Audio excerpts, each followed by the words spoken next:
मायके वालों वर्सेस ससुराल वालों की नियत। आज तो इसका खेल खत्म ही कर दो, बहुत हो गया ये रोज रोज का ड्रामा। तुम फिक्र मत करो, आज नहीं बच पाएगी ये। सुदेश चेहरे पर काला कपड़ा पहनकर और हाथ में एक बड़ा तेज धार चाकू लेकर सुमन के कमरे में जाता है। सुमन बेचारी आराम से सो रही होती है। जैसे ही सुदेश उसे मारने के लिए चाकू उठाता है तभी सुमन की आंख खुल जाती है। दादी, चोर, दादी बचाओ मुझे, चोर चोर, दादी ये मुझे मार देगा। सुमन भागकर अपनी दादी के कमरे में चली जाती है। अरे ये क्या आफत मचा रखी है तूने, खुद बवाल है और तुझे कौन मारेगा। चैन से सोने भी नहीं देती, जा अपने कमरे में जाकर सो जा। सुमन इतनी ज्यादा डर जाती है कि उसके पूरा शरीर पसीने से भर जाता है और उसकी सांसें तेज तेज चलने लगती हैं। दादी, मैं आपके कमरे में सो जाऊं, मैं आपको बिल्कुल परेशान नहीं करूंगी। सच में वहाँ कोई था। तू खुद आफत है, पता नहीं कब हमारा पीछा छूटेगा तुझसे। चल पड़ी रहे वहाँ कोने में, लेकिन मुझे परेशान मत करना। सुमन दादी की चारपाई के पास नीचे बैठकर सुकून की सांस लेती है। उसके बाद उसे काफी देर तक नींद नहीं आती। जैसी सुबह होती है उसकी आंख लग जाती है। थोड़ी देर में पिंकी उठ जाती है। कहाँ मर गई महारानी, देख बाहर कितना सूरज निकल आया है, सवेरा हो गया है, उठ जा और काम कर ले, फ्री की रोटियां तोड़ती है इस घर में। पिंकी की डांट सुनकर सुमन ऐसे उठती है जैसे वो सोई ही ना हो। उठ गई चाची, बस अभी काम कर देती हूँ। बेचारी सुमन उठते ही बिना मुंह धोए सीधे झाड़ू उठा लेती है और पूरे आंगन में झाड़ू लगा देती है। उसके बाद ब्रश वगैरह करके रसोई में जाती है और सबके लिए चाय पानी बना देती है। ऐसे दिन बीतता है और फिर एक दिन दोपहर के 2 बजे। अरे क्या पूरे दिन सोती रहती है? सब्जी क्या तेरी माँ लाएगी बाजार से, और सब्जी थोड़ा ठीक से बनाया कर, मेरे बच्चे भूखे रहते हैं तेरे बनाए हुए इस फीके पानी में। ठीक है चाची, मैं ध्यान रखूंगी, थोड़ा ठीक से बनाऊंगी। पर चाची बाहर बहुत धूप हो रही है और मेरे पास चप्पल भी नहीं है, धूप में पैर चलते हैं।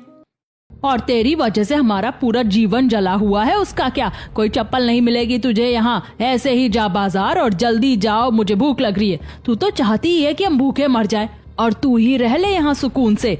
चल जल्दी बहाने बनाना बंद कर और बाजार से सब्जी लेकर आ। पिंकी के जो मन में आता है उल्टा सीधा वो पूरा दिन सुमन को सुनाती रहती है।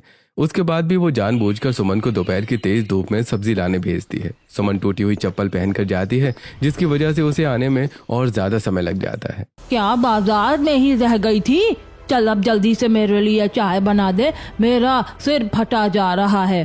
तभी पास में बैठी तमन्ना बोल पड़ती है। अरे दादी, जब सिर में दर्द है तो पहले चंपी करवा लो, उससे आपको सुकून और राहत दोनों मिलेगी। हाँ सही कह रही है तू, चल पहले सरसों का तेल लेकर आओ और मेरे सिर में मालिश कर दे। बेचारी सुमन रसोई से सरसों का तेल लाती है और दादी के सिर में बहुत देर तक मालिश करती है।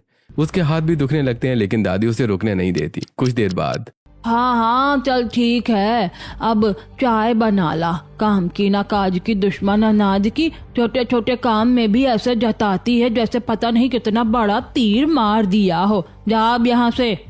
सुमन दिन भर बिना रुके और बिना थके काम में लगी रहती है। रात हो जाती है। वो सबको खाना देने के बाद खुद बचा हुआ थोड़ा बहुत खाना खाती है। रात के 11 बजे का समय होता है। तुम तो कह रहे थे कि आज इसका खेल खत्म कर दोगे, फिर क्या हुआ? पता नहीं कितनी तेज किस्मत है इसकी, कितना भी कोशिश कर लूं हर बार बच जाती है। कुछ बड़ा सोचना पड़ेगा।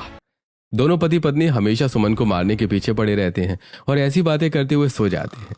इसी तरह दिन बीतने लगते हैं। एक दिन शांता दादी घर के बाहर बैठी होती हैं। पड़ोसने सरपंच के यहाँ से अनाज, गेहूं, सरसों का तेल, चीनी और राशन लेकर जा रही होती हैं। तभी सुदेश और पिंकी भी बाहर आते हैं। सबको देखो, फ्री में राशन मिल रहा है, हमारी ही किस्मत खराब है। जब हमारे घर में ये करम जली है तो हमारे कर्म कैसे अच्छे हो सकते हैं? सही कह रहा है बेटा, कुछ तो सोच, ऐसे तो हम किसी भी योजना का लाभ ही नहीं ले पाएंगे। तभी रोहित वहां आता है। दादी आप चिंता मत करो, मैंने पूरा प्लान बना लिया है। रोहित तीनों को कान में अपनी पूरी योजना बताता है। वाह, अपनी माँ के साथ रहकर तू तो बड़ा होशियार हो गया है। माफ करना, मेरा भी थोड़ा बहुत असर है इस पर। तीनों ताली बजाकर हंसने लगते हैं। अगले दिन पिंकी जानबूझकर रात के समय सुमन को ईंधन लेने भेज देती है। चाची, वहाँ बहुत घना झाड़ झंखाड़ है, इतनी रात को डर लगता है कि कहीं सांप वाप ना बैठा हो। अरे तुझे कुछ नहीं खाएगा, तू तो हमारी छाती पर ही मूंग दलेगी हमेशा। जा जल्दी ईंधन लेकर आ, वरना खाना कैसे बनेगा। जैसी सुमन बाहर ईंधन लेने जाती है, रोहित आसपास घास फूस इकट्ठा करके वहां आग लगा देता है। सुमन बीच में फंस जाती है। कोई बचाओ मुझे, कोई है? चाचा, चाची यहाँ आग लग गई है, कोई बचाओ। देखते ही देखते आग की लपटें आसमान छूने लगती हैं। ये सब देखकर सुमन को चक्कर आने लगते हैं, लेकिन वो हिम्मत जुटाकर आग से बाहर निकल आती है और हांफते हुए घर पहुंचती है। चाचा वहाँ आग लगी हुई है, मैं मुश्किल से बची हूँ। अरे तो बची क्यों, आग में जलकर राख हो जाती। रोहित की बात सुनकर तमन्ना हंसने लगती है। सुमन को उनका ये व्यवहार देखकर बहुत बुरा लगता है। वो चुपचाप रसोई में जाकर अपने जले हुए जख्मों पर नारियल का तेल लगाने लगती है। इसके बाद सुमन अपने कमरे में जाती है और भगवान के सामने बैठकर रोने लगती है। हे भगवान, कब तक मुझे ये सब झेलना पड़ेगा? कितनी बुरी नीयत है मेरे मायके वालों की, हमेशा मुझे मारने पर तुले रहते। आखिर क्यों मेरे साथ ऐसा हो रहा है? सुदेश, सुना है तेरे भाई और भाभी की एक्सीडेंट में मौत हो गई, सुनकर बहुत बुरा लगा। सुदेश का पूरा परिवार शोक में डूबा हुआ था। तभी पड़ोसी रमेश वहां आता है। अरे ये सब कुछ इस लड़की की वजह से हुआ है। जब से इसका जन्म हुआ है तभी से अनहोनी हो रही है। हाँ जी, बिल्कुल सही कह रहे हो आप। जब ये पैदा हुई थी तभी मंदिर का शिखर टूट गया था, मंदिर खंडित हो गया, गांव की फसलों में आग लग गई और अंत में इसके माँ बाप भी चल बसे। ये लड़की मनहूस है, जब तक ये तुम्हारे घर में रहेगी तुम्हारे घर में भी अशांति ही बनी रहेगी। शुरुआत में सुदेश इन लोगों की बातों पर ध्यान नहीं देता, लेकिन तब तक उसके अपने बच्चे नहीं थे। लेकिन जैसे जैसे सुमन बड़ी होती जाती है, गांव वाले इस परिवार को सबसे अलग कर देते हैं। न कोई उनके घर आता है और न ही सरपंच इन्हें सरकारी सुविधाएं मिलने देता है। यही वजह है कि आज अपने 2 बच्चों के होने के बाद सुदेश सुमन की जान का दुश्मन बन चुका है। बताओ प्रभु, इसमें मेरी क्या गलती है? इन लोगों को ये सोचना चाहिए कि मेरे माँ बाप के जाने का सबसे बड़ा दुख तो मुझे है। ये कहते हुए सुमन फूट फूट कर रोने लगती है, लेकिन अफसोस उसे चुप कराने वाला भी कोई नहीं होता। आखिरकार वो खुद ही शांत होकर सो जाती है। इसी तरह दिन बीतने लगते हैं। एक दिन रात के अंधेरे में सरपंच अपने एक आदमी के साथ सुदेश के घर आता है। हाँ भाई, क्या सोचा है तूने? लगा दिया उस लड़के को ठिकाने? अरे जितना भी सोचता हूँ सब उल्टा पड़ जाता है मालिक, कुछ हो ही नहीं पा रहा है। लेकिन आप फिक्र मत करिए, इस बार मैंने पूरा प्लान बना लिया है। अरे हाँ ठीक है, जैसे ही तू उसे ठिकाने लगा देगा तेरे घर भी सरकार की सारी सुविधाएं मिलने लगेंगी। अब मैं चलता हूँ, वरना गांव वालों को पता लग जाएगा कि मैं तेरे घर आया था। धर्मपाल सुदेश को भड़काकर वहां से चला जाता है। अगली सुबह होती है। अरे भाई जल्दी तैयार हो जाओ, कुलदेवी की पूजा दोपहर 12 बजे से पहले हो जानी चाहिए। आज पूरा परिवार कुलदेवी के मंदिर जा रहा होता है। सभी लोग तैयार होकर मंदिर के लिए निकल जाते हैं। रोहित बेटा, इस करमजली को ऐसी जगह छोड़ना कि हमें ढूंढ ही ना पाए। हाँ, और खुद ही मेले में खो जाए, फिर हम लोग आराम से वापस आ जाएंगे। जब सुदेश को सुमन को मारने का कोई रास्ता नहीं मिलता तो ये लोग उसे मेले में छोड़ आने का फैसला करते हैं। योजना के मुताबिक रोहित सुमन को एक दुकान के पास छोड़ देता है और खुद छिप जाता है। फिर अपने माँ बाप के पास लौट जाता है। हे भगवान, मेरे परिवार वाले कहाँ गए? दादी, चाचा, तमन्ना, आप सब कहाँ हो? सुमन पूरे मेले में पागलों की तरह सबको ढूंढती है, लेकिन कोई नहीं मिलता। दूसरी तरफ ये लोग हंसते हुए घर पहुंच जाते हैं। अब नहीं आ पाएगी वो वापस। अरे कैसे आएगी, उसे तो रास्ता भी नहीं पता, पढ़ी लिखी भी तो नहीं है। एक तरफ ये लोग सुमन के जाने से खुश होते हैं तो दूसरी तरफ सुमन मेले में अकेली रो रही होती है। मेले में एक लड़का जो अपने दोस्त की फास्ट फूड की दुकान पर सुबह से बैठा था, पिछले 2-3 घंटों से सुमन को परेशान हालत में देख रहा होता है। जब रात होने लगती है तो वो उसके पास जाता है। क्या मैं आपकी मदद कर सकता हूँ? आप रो क्यों रही हैं? मैं अपने परिवार वालों के साथ मेले में आई थी और अब मुझे कोई नहीं मिल रहा। ये कहकर सुमन फिर से रोने लगती है। अरे आप रोना बंद कीजिए, मुझे अपने गांव का नाम बताइए। सुमन विशाल को अपने गांव का नाम बता देती है। विशाल अपने दोस्त की बाइक पर उसे बिठाकर मैप में गांव की लोकेशन डालता है और उसे उसके घर के बाहर छोड़ देता है। सुमन को देखकर सब हैरान रह जाते हैं। अरे तू वापस कैसे आ गई? सुमन कुछ नहीं कहती, उसकी आंखों से आंसू बहने लगते हैं और वो चुपचाप अपने कमरे में चली जाती है। उधर बाकी लोगों की खुशी पर पानी फिर जाता है। इसी तरह कुछ दिन और बीत जाते हैं। दूसरी तरफ विशाल बार बार सुमन के बारे में सोचता रहता है। क्या आपने भी कभी ऐसा मायका देखा या सुना है जो अपनी ही बेटी को अपनाने की बजाय उसे नुकसान पहुंचाने की नीयत रखता हो? अपनी राय हमें कमेंट में जरूर बताइएगा। यार कितनी मासूम लड़की थी, कितनी प्यारी थी। ऐसा लग रहा था जैसे उसके घर वाले जानबूझकर उसे मेले में छोड़ कर गए हो। लेकिन कोई ऐसा क्यों करेगा? आखिर उनकी नीयत में इतनी खोट क्यों है? ये बात मेरी समझ में नहीं आ रही। विशाल इन्हीं विचारों में खोया होता है कि तभी सरला उसके कमरे का दरवाजा खटखटाती है। किस सोच में डूबा हुआ है विशाल? कुछ नहीं मम्मी, बताइए कोई काम था क्या? हाँ बेटा, देखो ना, आज सुबह से कोई सब्जी वाला नहीं आया। तुम बाजार से आधी किलो भिंडी, टमाटर और प्याज लेकर आ जाओ। आज नंदिनी भिंडी खाने की जिद कर रही है। माँ की बात सुनकर विशाल बाजार चला जाता है। संयोग से वहीं उसे सुमन भी सब्जी खरीदते हुए दिखाई दे जाती है। वो चुपके से उसकी एक फोटो खींच लेता है और घर वापस आ जाता है। रात में वो सुमन की फोटो अपने दोस्त गौतम को भेजता है। अरे ये लड़की तो मेरे गांव के पास ही रहती है। पता नहीं क्यों गांव वाले इनके परिवार को अलग रखते हैं, ना इनके घर आते हैं और ना ही इन्हें अपने यहाँ पे बुलाते हैं। भाई तू वो सब छोड़, मुझे उससे कोई लेना देना नहीं है। तू बस उसके घर वालों से मेरे रिश्ते की बात करवा दे। सच कहूं तो मुझे वो लड़की बहुत पसंद आ गई है। विशाल की बात सुनकर गौतम सोच में पड़ जाता है। हाँ यार, कह तो तू सही रहा है, लड़की बहुत अच्छी है। अपने मायके में तो बेचारी दुखी है, तुम्हारे घर में सही आ जाएगी। वैसे भी लोगों ने तुम्हारे घर को लेकर इतनी बातें बना रखी हैं कि तेरी शादी होना भी बहुत मुश्किल है। विशाल की पहली शादी हो चुकी थी। उसकी पत्नी निकिता की मौत हो गई थी। आसपास के लोगों को लगता था कि विशाल के परिवार ने ही अपनी बहू को मार दिया था। इसी वजह से विशाल के घर भी कोई आता जाता नहीं था और लोग उनके बारे में तरह तरह की बातें बनाते रहते थे। कुछ देर बातें करने के बाद गौतम फोन रख देता है। अगली सुबह होते ही गौतम अपने गांव के पंडित के पास जाता है और उन्हें सुमन के घर का पता बताता है।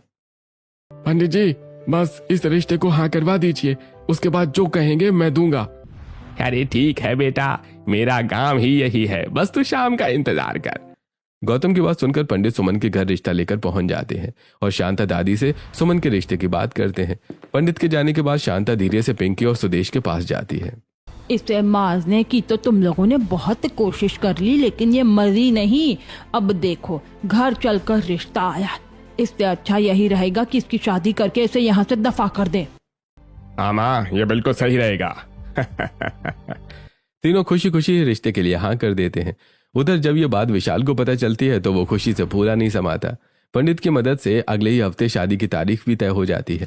इसी तरह 1-2 दिन और बीत जाते हैं। एक दिन सुमन गांव के बाहर नल से पानी भरने जाती है।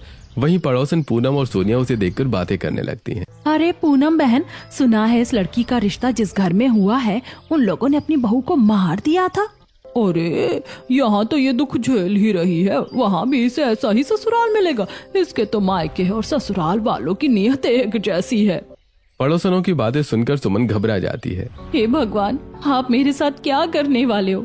यहाँ तो मैं दुख झेल रही हूँ, क्या आगे भी मेरे लिए आपने इतना बुरा ही सोचा है?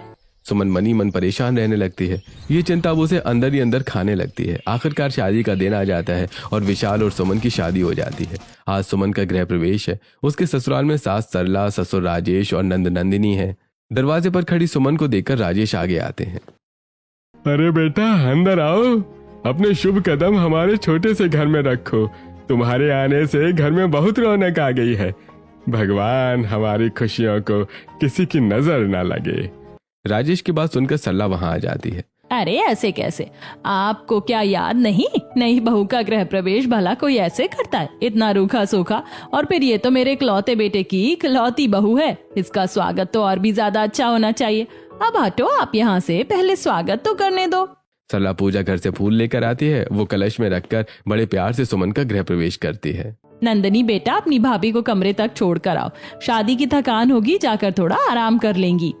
नंदिनी सुमन को उसके कमरे तक लेकर जाती है। कहीं सोनिया और पूनम जो बातें कर रही थी वो सच तो नहीं है? गृह प्रवेश पर तो औरतें आती हैं, लेकिन यहाँ तो कोई भी नहीं आया। अपने ससुराल वालों को लेकर सुमन के मन में जो भ्रम थे वो अब उसे सच होते हुए नजर आने लगते हैं। लो भाभी, आ गया आपका कमरा, अब आप आराम करो, सुबह मिलते हैं, bye, good night. Nandini good night बोलकर चली जाती है। उधर विशाल कमरे का दरवाजा बंद करता है। सुमन को हल्की घबराहट होने लगती है। तुम्हें यहाँ परेशान होने की जरूरत नहीं है, जो भी चाहिए होगा मैं हूँ, तुम मुझे बता सकती हो। विशाल काफी देर तक सुमन से बातें करता है, फिर दोनों कपड़े बदलकर सो जाते हैं और अगली सुबह होती है। मेरे पास तो बस 2 ही जोड़े हैं जो चाची ने दिए थे, वो भी उनकी पुरानी साड़ियों से बने हुए हैं। इन्हीं में से एक पहनकर पहली रसोई के लिए तैयार हो जाती हूँ। सुमन एक साधारण सी साड़ी पहन लेती है, तभी वहाँ सरला आ जाती है। अरे बेटा, ये क्या पहन लिया तूने? अब तू मेरे घर की बहू है, इतनी हल्की साड़ी थोड़ी पहन कर आएगी। सरला अपने कमरे में जाती है और सुमन के लिए बनवाए हुए नए कपड़े लेकर आती है। तभी नंदिनी भी वहाँ पहुँच जाती है। नंदिनी बेटा, जरा अपनी भाभी को तैयार तो कर, आज इसकी पहली रसोई है। हाँ ठीक है माँ, मैं अपनी भाभी को अच्छे से तैयार करूंगी। वैसे भी मेरी भाभी बहुत सुंदर है, उन्हें सजने संवरने के लिए मेकअप की जरूरत ही नहीं है। नंदिनी की बात सुनकर सरला मुस्कुरा देती है। नंदिनी सुमन को बड़े प्यार से तैयार करती है। वाह, कितनी प्यारी लग रही हो आप। रुकिए, कान के पीछे काला टीका लगा देती हूँ, कहीं किसी की नजर ना लग जाए। ये सुनकर सुमन मन ही मन सोचती है, नजर तो तब लगेगी जब इस घर में कोई आएगा। यहाँ तो परिंदा भी पर नहीं मार रहा, बिल्कुल मेरे मायके जैसा ही लग रहा है। चलो भाभी, अब आप पूरी तरह से तैयार हो गई हैं। मैं आपकी अलमारी भी सेट कर देती हूँ। तभी नहाकर विशाल भी कमरे में आ जाता है। भैया, अब समय आ गया है कमरा और अलमारी शेयर करने का। ये जो कपड़े आपने पूरे कबर्ड में फैला रखे हैं, अब ये साइड आपकी और ये साइड भाभी की होगी। अरे कम से कम 50-50 तो करो, तुमने तो 80% हिस्सा इन्हें दे दिया। मैं अपने कपड़े कहाँ रखूंगा? ऐसा ही होता है, हम लड़कियों के कपड़े, जूते, चप्पल और साड़ियाँ ज्यादा होती हैं। आपका क्या है, 4-5 पैंट शर्ट और एक जोड़ी जूते। नंदिनी की बात सुनकर सुमन भी हंसने लगती है। हाँ भाई, सही कह रही हो।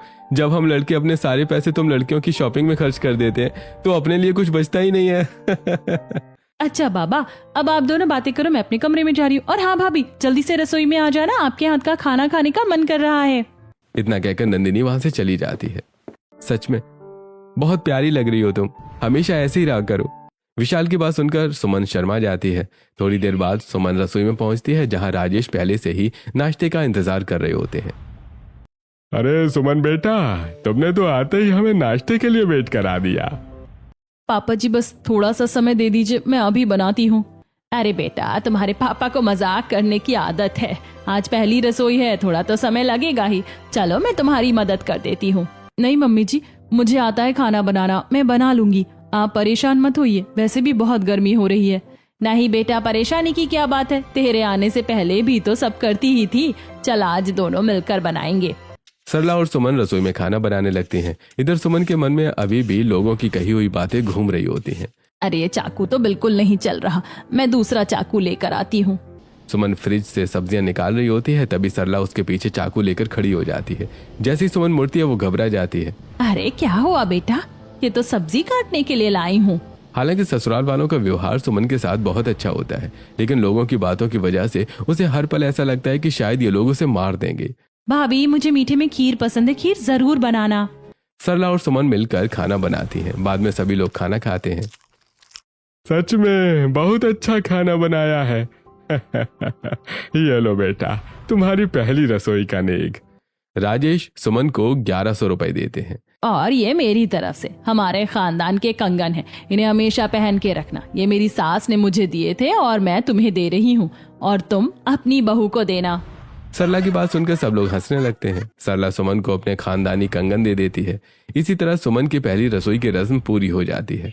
ऐसे ही दिन बीतने लगते हैं। एक दिन सुमन अपने कमरे में बैठी सोच रही होती है। अरे कितने कपड़े गंदे हो गए। एक काम करती हूँ, घर का सारा काम तो खत्म हो गया है, दोपहर में कपड़े धो लेती हूँ, धूप भी अच्छी निकली हुई है, शाम तक सूख जाएंगे। सुमन बाथरूम में जाकर कपड़े धोने लगती है। हालांकि वहाँ वॉशिंग मशीन रखी होती है, लेकिन उसे चलाना नहीं आता। कपड़े धोने की आवाज सुनकर नंदिनी वहाँ आ जाती है। अरे भाभी, आप हाथ से कपड़े क्यों धो रही हो? ये लो, मैंने वॉशिंग मशीन चला दी है, आप इसमें कपड़े धो सकती हो। अगर कोई परेशानी हो तो मुझे बता देना। नंदिनी सुमन को वॉशिंग मशीन चलाने सिखाती है। वॉशिंग मशीन की आवाज सुनकर सरला भी अपने कमरे से बाहर आ जाती है। अरे बेटा, तुम अकेले कपड़े क्यों धो रही हो, मुझे बता दिया होता ना। सरला हमेशा सुमन के आसपास रहती है। उसे डर रहता है कि कहीं सुमन भी पहली बहू की तरह उन्हें छोड़कर न चली जाए, लेकिन दूसरी तरफ सुमन के मन में बिल्कुल अलग डर चल रहा होता है। अरे मम्मी, थोड़े से ही कपड़े थे, वैसे भी दीदी ने मुझे वॉशिंग मशीन चलाना सिखा दिया है, मैं धो लूंगी, आप रहने दीजिए। मना करने के बावजूद सरला नहीं मानती। दोनों मिलकर कपड़े धोती हैं और फिर छत पर सुखाने चली जाती हैं। सुमन कपड़े सुखा रही होती है, तभी दूसरी छत पर कपड़े सुखा रही सुनीता अपनी सास से बातें करती है। पता नहीं इतनी सुंदर और प्यारी सी लड़की कहाँ से फंसा ली इन लोगों ने, बस बेचारी का नीता जैसा हश्र ना हो जाए। अभी तो ये सरला बहुत मीठी मीठी बन रही है और इसके पीछे घूमती रहती है, बाद में इसका असली रूप सामने आएगा। सुनीता की बातें सुमन के कानों में पड़ जाती हैं। वो और ज्यादा डर जाती है। हे भगवान, ऐसा कौन सा गहरा राज छिपा हुआ है जो लोग ऐसी बातें बना रहे हैं। इन्हीं बातों के बारे में सोचते हुए सुमन नीचे अपने कमरे में आ जाती है और आराम करने लगती है। इसी तरह दिन बीतते रहते हैं। एक दिन सभी लोग हॉल में बैठे होते हैं।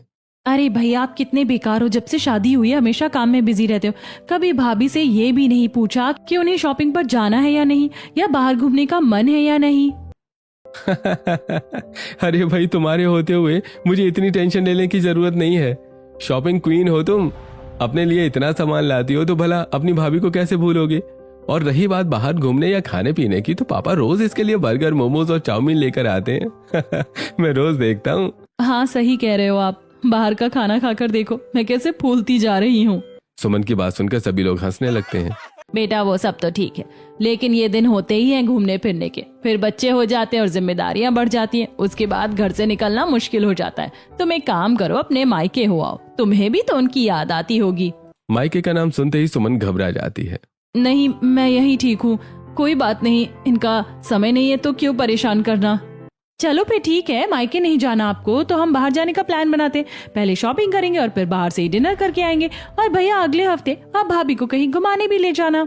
अरे नहीं, बहू के बिना ये घर बिल्कुल सूना लगता है। जब से ये आई है तब से घर में रौनक आई है। अभी नहीं, बाद में चले जाना तुम लोग। अरे मम्मी, बस एक दिन के लिए शहर में घूम लेंगे, इसमें तो खुश होना आप। फिर ठीक है, सुबह जाना लेकिन शाम तक वापस आ जाना। सरला एक पल के लिए भी सुमन को अपनी आंखों से दूर नहीं करना चाहती थी। चलो फिर सोच क्या रहे हो, फटाफट अपने कमरे में जाकर तैयार हो जाओ, शॉपिंग के लिए निकलते हैं। सभी लोग तैयार होकर शॉपिंग के लिए निकल जाते हैं। नंदिनी अपनी भाभी को खूब शॉपिंग करवाती है। भाभी ये कॉटन नाइटवेयर ले लो, मैं देखती हूँ अभी भी साड़ी पहनकर सोती हो इतनी गर्मी में भी। नंदिनी सुमन को कॉटन के नाइटवेयर, हल्की साड़ियाँ और आरामदायक फुटवेयर दिलवाती है। अरे भाई, तुम लोगों की शॉपिंग हो गई हो तो अब खाना खा लो। गाड़ी में तो वहीं रोकूंगा, मैं भी हल्दीराम में ही खाऊंगा। सब लोग शॉपिंग के बाद हल्दीराम पहुंचते हैं। वहां पहुंचकर सब अपनी अपनी पसंद का खाना ऑर्डर करते हैं और खाना खाने के बाद घर वापस लौट आते हैं। ऐसे दिन बीतने लगते हैं और सुमन तैयार हो जाओ, आज मैं तुम्हें शहर घुमाने ले जा रहा हूँ। दोनों पति पत्नी तैयार होकर घूमने निकल जाते हैं। अरे ये तो हम शिव मंदिर की तरफ आ गए। देखा, वो कहते हैं ना, जहां जहां वहां रहा मैंने सोचा था पहले मॉल वगैरह घूमेंगे, लेकिन अब भगवान के पास आए हैं तो मिलकर चलेंगे। चलो शुभ शुरुआत भगवान के दर्शन से करते हैं। हाँ बिल्कुल, भगवान के नाम से तो सब शुभ होता है। चलो पहले प्रसाद ले लेते हैं। दोनों पति पत्नी पहले प्रसाद खरीदते हैं, फिर मंदिर में जाकर पूजा करते हैं। जैसे ही सुमन मंदिर में जाकर पूजा पाठ करती है, वो भावुक होकर रोने लगती है। विशाल उसे एक तरफ बिठा देता है। अरे क्या हुआ, तुम रो क्यों रही हो? भगवान के सामने आकर तो खुश होना चाहिए। ये खुशी के ही आंसू हैं। तुम्हें पता है मैं आज से पहले कभी मंदिर नहीं गई। ये सुनकर विशाल हैरान रह जाता है। क्या, ऐसा क्यों? क्या तुम्हारे गांव में कोई मंदिर ही नहीं है? नहीं, मंदिर तो है, पर पता नहीं, मैंने लोगों से ही सुना है कि जब मैं पैदा हुई थी तो मंदिर टूट गया था, मूर्तियां खंडित हो गई थी, गांव की फसलों में आग लग गई थी और मेरे माँ बाप भी एक एक्सीडेंट में चल बसे थे। मैं ही बची थी। अरे ये सब एक इत्तेफाक था बस। लोग इतना गलत कैसे सोच सकते हैं, वो भी एक नवजात लड़की के बारे में। हाँ बस ऐसा ही है। गांव के लोगों में रूढ़िवादिता भरी पड़ी है। आज के जमाने में भी गांव वालों को लगता है कि ये सब मेरी वजह से हुआ है। मैं अभागन हूँ, शायद इसीलिए मेरे चाचा चाची हमेशा मुझे मारने की नीयत रखते थे। ये सुनकर विशाल के पैरों तले जमीन खिसक जाती है। अच्छा, तो यही वजह है कि तुम अपने मायके जाने के नाम से घबरा जाती हो? हाँ, मेरे मायके वालों ने मुझ पर इतने जुल्म किए हैं, हमेशा मारने की नीयत रखते थे। बताओ मैं क्यों दोबारा वहां पर जाना चाहूंगी। ये कहकर सुमन फिर रोने लगती है। विशाल उसे हल्के से गले लगा लेता है और बड़े प्यार से उसके सिर पर हाथ फेरता है। अब तुम मेरे पास हो, तुम्हें कुछ नहीं होगा। दोनों पति पत्नी कुछ देर मंदिर में बैठकर बातें करते हैं। उसके बाद विशाल उसे शहर की खास जगहों पर घुमाता है। दोनों साथ में लंच करते हैं और डिनर से पहले घर वापस आ जाते हैं। हाँ भैया, कैसा रहा आपका डे आउट? अरे बहुत अच्छा था, और सुमन के साथ तो मेरा हर साधारण दिन भी खास बन जाता है। बस किसी की नजर ना लगे तुम दोनों को। सरला रसोई से मिर्च और नमक लाकर दोनों की नजर उतारती है। सब कुछ बहुत अच्छा चल रहा होता है और दिन खुशी से बीतने लगते हैं। एक दिन सरला और सुमन एक ही कमरे में आराम कर रही होती हैं। दिन के समय विशाल काम के कारण बाहर रहता है और सरला नहीं चाहती कि सुमन कमरे में अकेली रहे। अचानक सरला को एक बुरा सपना आता है। नहीं, ये नहीं हो सकता। क्या हुआ मम्मी, क्या नहीं हो सकता? सरला उठते ही रोने लगती है और सुमन को गले से लगा लेती है। सुमन उन्हें पानी पिलाती और शांत करती है। मम्मी, आप हमेशा मुझे लेकर डरी डरी सी रहती हो। अगर आपके दिल में कोई बात है तो मुझे बता दीजिए। सुमन की बात सुनकर सरला भावुक हो जाती है। तुम समझ क्यों नहीं रहे हो? मैं पहले से शादीशुदा हूँ और मेरे पेट में तुम्हारा बच्चा है 3 महीने का। अरे तो तुम बोल देना ना कि ये विशाल का बच्चा है। अरे पागल, वो 4 महीने से घर नहीं आया है। तुम्हें पता है ना, वो काम के सिलसिले में बाहर गया हुआ है। मेरा दिमाग मत खाओ, दोबारा मुझे फोन मत करना। मैंने तो पहले ही मना किया था, गलती तुम्हारी है जो मुझसे मिलने आती थी। ये कहकर अंकित अपना पल्ला झाड़ लेता है। इधर निकिता बहुत तनाव में आ जाती है। कल जब मेरा बेबी बम बाहर आएगा तो पूरे समाज को पता चल जाएगा। इतनी बेइज्जती के साथ मैं कैसे जीऊंगी? ये लोग तो मुझे घर से ही निकाल देंगे। तनाव में आकर निकिता अपनी जान दे देती है। मरने से पहले वो एक नोट लिखकर सच्चाई बता जाती है। पूरे घर में मातम छा जाता है। परिवार को इस दुख से बाहर आने में कई दिन लग जाते हैं, लेकिन दूसरी तरफ पड़ोसी तरह तरह की बातें बनाना शुरू कर देते हैं। इन लोगों ने खुद अपनी बहू को मार दिया है। मम्मी सब हमारे परिवार के बारे में ऐसी बातें क्यों बता रही है? बेटा हम कुछ नहीं कह सकते। हम जो भी कहेंगे उससे हमारी ही बदनामी होगी। कम से कम निकिता वाली बात तो पर्दे में रहेगी। अपनी बहू के अवैध संबंधों की सच्चाई छिपाने के लिए सरला किसी को कोई सफाई नहीं देती। बेटा यही वजह है कि लोग हमारे बारे में ऐसी बातें बनाते हैं। आखिरकार सुमन को भी पूरी सच्चाई पता चल जाती है। अब तक अपने ससुराल वालों को लेकर उसके मन में जो भी गलत फहमियां थी वो पूरी तरह से दूर हो जाती हैं। मम्मी आप टेंशन मत लो, जो हो गया सो हो गया। मैं आपको छोड़कर कहीं नहीं जाऊंगी, हमेशा आपके साथ रहूंगी। सुमन सरला को गले से लगा लेती है। शाम को विशाल सबके लिए केक लेकर आता है। अरे लो भाई, केक खाओ और मुंह मीठा करो। मम्मी मेरा प्रमोशन हो गया है। अरे भाई, ये सब हमारी बहू की वजह से हुआ है। इसके कदम इतने शुभ हैं कि जब से ये घर में आई है सब अच्छा ही हो रहा है। हाँ मम्मी ये तो है, भाभी के आने के 2 दिन बाद ही मेरा रिजल्ट आया था और देखो मैंने टॉप किया था। मैंने बताया था ना आपको। हाँ भाई हमें याद है। अपने ससुराल वालों से ऐसी तारीफ सुनकर सुमन बहुत खुश हो जाती है। एक मेरा मायका था जो हमेशा मुझे अभागन और अपशगुनी मानता था, और एक मेरे ससुराल वाले हैं जो मुझे शुभ मानते हैं, मेरे कदमों को शुभ मानते हैं और अपने अच्छे कामों का श्रेय भी मुझे देते हैं। सच में मेरे मायके और ससुराल वालों की नीयत में धरती आसमान का फर्क है। अब ये सब सोचकर सुमन मनी मन मुस्कुरा देती है। सभी लोग मिलकर केक काटते हैं और खाते हैं। उसके बाद डिनर करके सो जाते हैं। ऐसे दिन बीतने लगते हैं। एक दिन विशाल गौतम से बात कर रहा होता है। यार गौतम, मुझे सुमन और उसके मायके वालों के बारे में सब पता चला। कितनी बुरी नीयत है उन लोगों की। अरे खुद के भाई की बेटी को मारने पर कौन तुला रहता है। हाँ भाई, वो गांव तो ऐसा ही है, पूरा रोड इबादता से भरा हुआ है। और तुझे पता है सरपंच ने लालच दिया था उसके चाचा को कि अगर इस लड़की को मार दोगे या कहीं छोड़ आओगे तो उन्हें भी सरकारी सुविधाएं मिलने लगेंगी। सरकारी सुविधाएं? मैं समझा नहीं, क्या कहना चाहते हो तुम? अरे भाभी ने बताया नहीं क्या? पूरा गांव इनके घर नहीं जाता था, ना ही कोई इनसे बात करता था। यहाँ तक कि सब्जी वाला भी इनके घर सब्जी देने नहीं जाता था। इन्हें बाजार से सब्जी लानी पड़ती थी। हाँ ये तो पता है। अगर सुमन बाजार से सब्जी लेने ना आती तो मुझे कैसे मिलती? लेकिन ये सरपंच वाली बात क्या है? अरे सरपंच गांव में जो राशन कोटा और सरकारी सहायता आती थी वो उन्हें नहीं देता था। उल्टा इनके घर आकर इनके चाचा को कहता था कि किसी तरह इस लड़की को मार दो। गौतम की बात सुनकर विशाल गहरी सोच में पड़ जाता है। यार तुझे कुछ अजीब नहीं लग रहा है? भला कोई सरपंच ऐसा क्यों कहेगा? उसे तो लोगों की मदद करनी चाहिए। अरे अब लड़की का मामला है, कुछ भी हो सकता है। हाँ सच में हमें पता लगाना पड़ेगा कि असली बात क्या है। विशाल और गौतम का एक दोस्त सावन है जो पिछले 4 साल से एसआई की नौकरी कर रहा है। दोनों मिलकर उसे पूरी बात बताते हैं। देख, वहां से मुझे एक नहीं बल्कि कई लड़कियों के गायब होने की खबर मिल चुकी है। और पता है, उन्हें गायब करने वाले उनके अपने परिवार वाले ही थे। तुम चिंता मत करो दोनों लोग, मैं पूरी जांच करता हूँ। थोड़ी देर बाद विशाल और गौतम अपने अपने घर लौट आते हैं। इधर सावन मामले की जांच शुरू कर देता है। 2-4 दिनों की जांच के बाद खुलासा होता है कि सरपंच कुछ अपराधियों के साथ मिला हुआ था जो मानव तस्करी का काम करते थे। सावन वहां छापा मारता है और सभी अपराधियों को गिरफ्तार कर लेता है। उसके बाद वो विशाल को फोन करता है। विशाल, तेरे लिए गुड न्यूज है। सरपंच और उसके साथ जुड़े लोगों को हमने पकड़ लिया है। यार तूने तो कमाल कर दिया।